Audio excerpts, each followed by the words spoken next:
छात्रों, फिर से हम शिक्षा इस कविता के बारे में विचार करेंगे। पहले से जो कविता शिक्षा, यही कविता लिखा है कवि ठाकुर गोपाल शरण सिंह। गोपाल शरण सिंह की बारे में कुछ जानकारी लेंगे। बाद में शिक्षा, यही कविता का सारांश पर विचार करेंगे। इसके लिए शिक्षा कविता के द्वारा और इसके साथ ठाकुर गोपाल शरण सिंह के द्वारा मेरे तरफ से सभी 8वीं कक्षा विद्यार्थियों को स्वागत करता हूं। लेकिन यहाँ पर कवि परिचय, शिक्षा एक कविता है।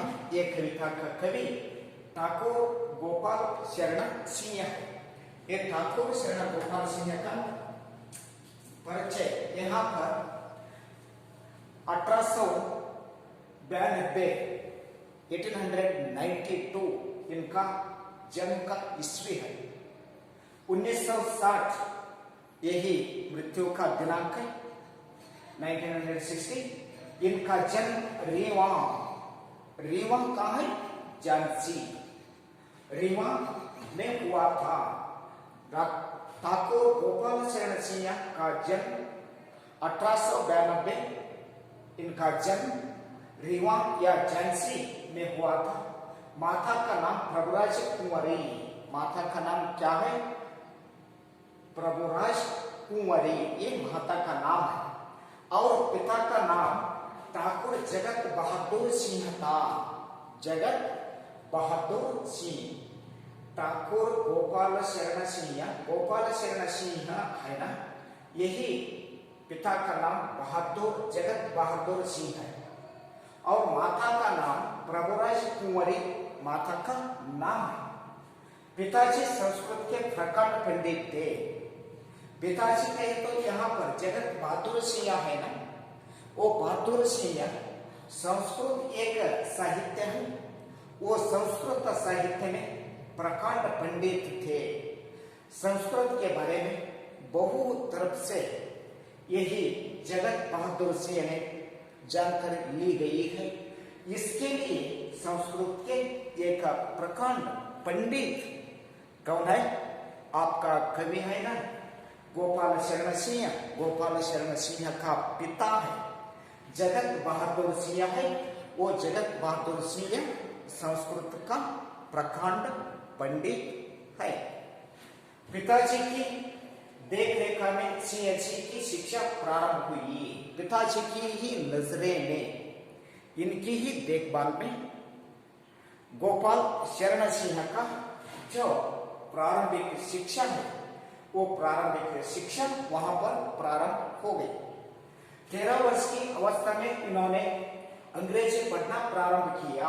13 वर्ष होने के बाद आपका कवि है, शिक्षा कविता का कवि है शरण गोपाल शरण सिंह।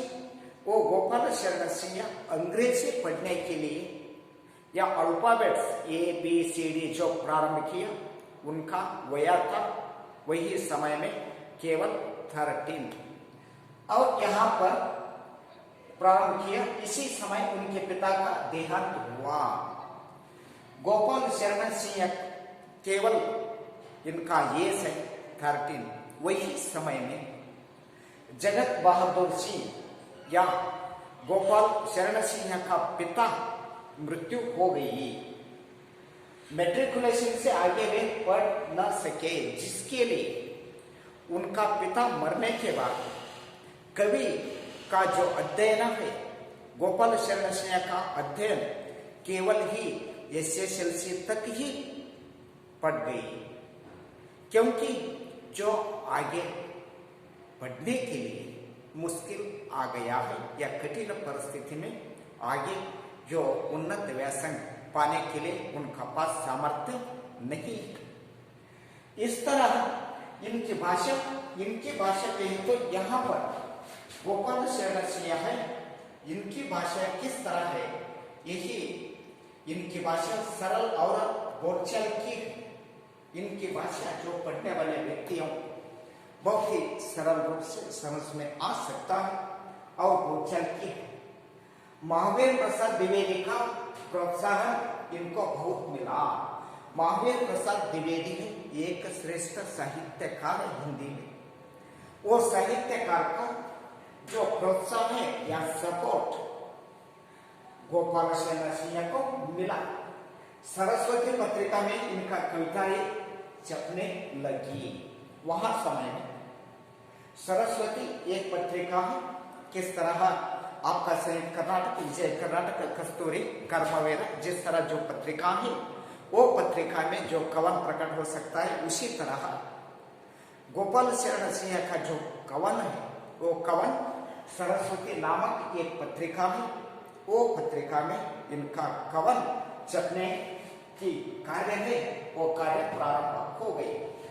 जगदालोक इनका महाकाव्य है। महाकाव्य भी एक है गोपाल शरण सिंह का। वो महाकाव्य का नाम क्या है? जगदालोक। जगदालोक इनका महाकाव्य का नाम।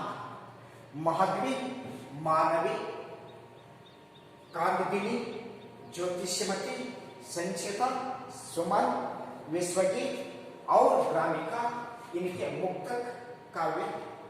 यहाँ पर मुक्तक काव्य जो भी है, महाकाव्य जगदालोक है, लेकिन इनका मुक्तक काव्य है जो माधवी, मानवी, कांदबिन, ज्योतिषमती, संचिता, सुमन, विश्वगीत और ग्रामिका, यही सभी है। वो सभी ने इनका मुक्तक काव्य। ग्रामिका और जगदालोक उत्तर प्रदेश सरकार से पुरस्कृत है, जिसमें जो ग्रामिका है, यहाँ पर ग्रामिका और जगदालोक एक महाकाव्य है। यही दोनों को उत्तर प्रदेश सरकार से जो पुरस्कृत हो गई है। इस तरह आपका कवि ठाकुर गोपाल शरण सिंह का परिचय है, वो परिचय समाप्त हो गई। लेकिन कवि का परिचय समाप्त होने के बाद यहाँ पर जो इस कविता का आशय पाठ 4 है, शिक्षा ठाकुर गोपाल शरण सिंह, इनका परिचय समाप्त होने के बाद यहाँ पर कविता का आशय, इस कविता का आशय क्या है? यहाँ पर इस कविता में कवि अनुभव के द्वारा शिक्षा प्राप्त करने के अनेक उदाहरण प्रस्तुत करते हैं। इस कविता में ये कविता पढ़ने के बाद इसके अनुभव से शिक्षा प्राप्त करने के लिए, शिक्षा अपनाने के लिए अनेक उदाहरण प्रस्तुत करता है। यहाँ पर कवि ने किस तरह का जाने तो भी वहां पर शिक्षा प्राप्त करने का अवसर है, उसी तरह अनेक उदाहरण प्रस्तुत करते हैं। कब? यहाँ पर कवि गोपाल शरण सिंह है। जीवन में यश की प्राप्ति के लिए अनेक प्रकार की मुसीबतों का सामना करना पड़ता है। जीवन में जो यश या श्रेष्ठ तरह से हम जाने के लिए वहां पर या जीवन की यश की प्राप्त करने के लिए या प्राप्ति होने के लिए अनेक प्रकार की मुसीबतों का जो सामना करना पड़ता है, जो अनेक मुश्किल आ जा सकता है। उसमें से बिना परिश्रम के हम कभी सुख प्राप्त नहीं कर सकते हैं। बिना परिश्रम से कोई तरफ से हमें सुख प्राप्ति न हो सकता है। जो सुख प्राप्ति होने के लिए परिश्रम करना ही आवश्यक है। कोई व्यक्ति कोई छात्र परिश्रम से पढ़ता है या प्रयत्न पूर्वक पढ़ता है, उनका रिजल्ट अच्छा तरह से आ जा सकता है। कोई छात्र जो अच्छा तरह से न पढ़ता है या परिश्रम न करता है, लिखावट न करता है, यो जो याद में रखकर प्रश्नों का जवाब न देता है, वही छात्र का जो रिजल्ट है या फलितांश है, वो फलितांश अच्छा तरह से न आ जा सकती है। इसके लिए कोई व्यक्ति ना जो यश प्राप्त करने के लिए वहां पर मुसीबतों का जो सामना करना ही आवश्यक है, और मुसीबतों के साथ ही उनका जो अच्छा रिजल्ट मिलने के लिए उनका परिश्रम भी वहां पर साथ दे सकता है। परिश्रम के साथ काम करने तो वो काम से अच्छा फल मिल सकता है। यही शिक्षा का एक कविता है, ये कविता का जो आशय है। लेकिन यहाँ पर कवि ने जो कवना यहाँ पर कविता लिखी है, जो शिक्षा ने दुनिया में आकर क्या उनका आचार है, इनका विचार भी क्या है, इस तरह जो उनका सारांश पहले इस समय में वही कविता हम पढ़ना चाहिए। लेकिन बाद में वो कविता का अर्थ क्या है या भावार्थ क्या है, इसके बारे में विचार करेंगे। शिशु ने दुनिया में आकर रो रो कर हौसला सीखा, लघु होकर बढ़ना सीखा, गिर गिर कर चलना सीखा। देखिए ये फल एग्जाम्पल कवि ने दी गई है यहाँ पर, और ये परिचय पद का जो स्टांचा है, शिशु ने दुनिया में आकर रो रो कर हौसला सीखा, लघु होकर बढ़ना सीखा, गिर गिर कर चलना सीखा। बहुत अच्छा वहां पर एग्जाम्पल दिया है। लेकिन यहाँ पर बच्चा भी दी गई है, वहां पर शिशु भी है, ये शिशु है। लेकिन ये शिशु जो हौसला सीखा है, वो हौसला किस तरह सीखी है और वहां पर आगे बढ़ना सीखा है, वो किस तरह सीखा। लेकिन यहाँ पर चलना के लिए सीख गया है, वही किस तरह ने वो शिशु वो सीखा। यही का भावार्थ यहाँ स्टांजा में या चार पंक्ति का लय में वहां से मिलता है। लेकिन सेकंड स्टांजा क्या है, कितने ही चक्कर खाकर, देखिए यहाँ पर कवि ने बहुत ही मार्मिक रूप से कितने ने चक्कर खाकर चंगाओं ने चढ़ना सीखा और चेरकर अपना मुरले ने गाना सीखा। देखिए कितने ही चक्कर खाकर चंगाओं ने चढ़ना सीखा और चेरकर अपना मुरले ने गाना सीखा। फिर से एक बार, कितने ही चक्कर खाकर चंगाओं ने चढ़ना सीखा और चेरकर अपना मुरली ने गाना सीखा। यह गाना का और लास्ट जो स्टांजा है, मीट मीट कर वारिधरम ने, लेकिन यहाँ पर मीट मीट कर वारिधरम ने पानी बरसाना सीखा। मीट मीट कर वारिधरम ने पानी बरसाना सीखा। तरु गिरिवर से गिर गिर कर नदियों ने बहना सीखा। तरु गिरिवर से गिर गिरा कर नदियों ने बहना सीखा। लेकिन बहुत ही इम्पोर्टेंट जो शिक्षा प्राप्ति करने के लिए कोई जो पहले ही समय से शिक्षा उनका पास नहीं हो सकता है, बाद में ये शिक्षा पाने के लिए वो किस तरह पा जा सकती है या अपना जा सकती है, उसके बारे में यहाँ पर कवि ने उनका विचार किया है।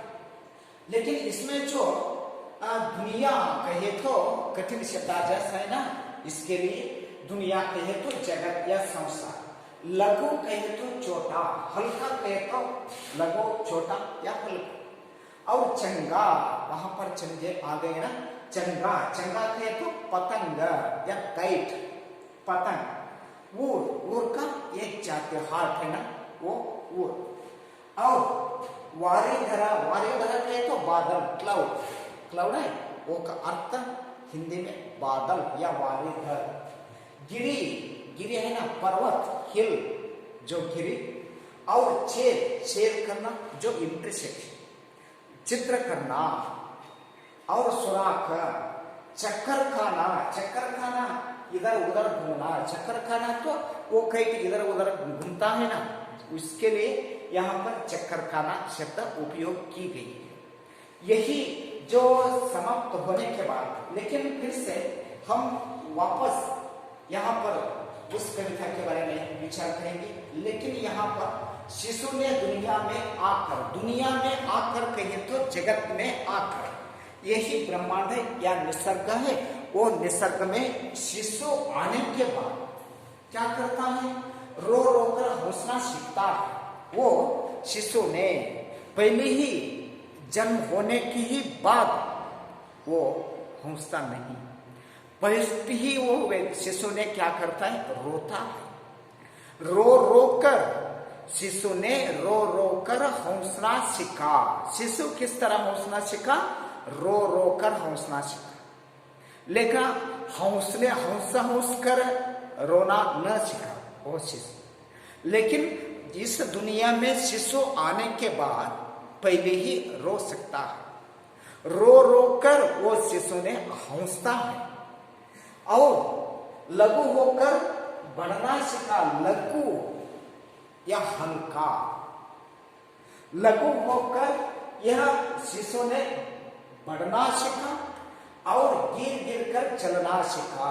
हम चलता है ना, पैरों से आप चलते हैं, यही पहले से आप चलने के लिए नहीं आ सकता है। दूसरा व्यक्ति ने किस तरह का चलता है वो अनुकरण करने के बाद आप ही दीवार पकड़कर या टेबल पकड़कर या मेज पकड़कर चलने के लिए प्रारंभ करता है।